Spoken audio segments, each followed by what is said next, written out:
I kind of wanted to ask you about this. What's your journey to get into politics? Well, I was what you'd call an orange diaper baby. My dad ran when I was 4 or 5 years old in 1969 for the NDP when Thomas Berger was the leader. Surprisingly, looking at some of his campaign literature, he was calling for the legalization of marijuana. I got chased off my first porch when I was 7 years old, dropping leaflets when Dave Barrett was elected. And then my mom ran in politics. She sought the nomination for the provincial NDP.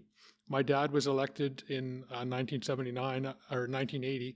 I was born and raised on Vancouver Island, and then I moved to Ottawa when I was 16, and my dad was a member of parliament for 8 years. I watched what my dad did, and I decided that that was not for me at all.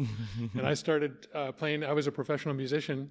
When I was a musician, I used to throw shows, environmental benefits and social justice benefits. That's how I first met Elizabeth May in 1989.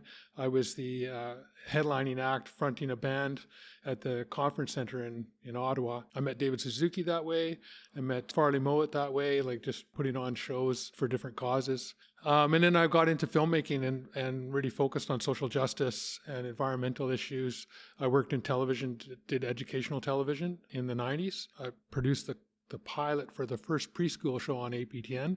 And then I worked on 64 episodes of that show, and I trained a lot of the crew. And then with the documentaries, I just, you dig into issues, you talk to a lot of people, you're looking for solutions. And it kind of just led me to politics in a way, because I felt like that was sort of the next stage of, rather than standing on the outside and pointing to problems and pointing to solutions, to get into politics and actually work on legislation to enact the solutions that I was seeing and to just take my voice to a different level.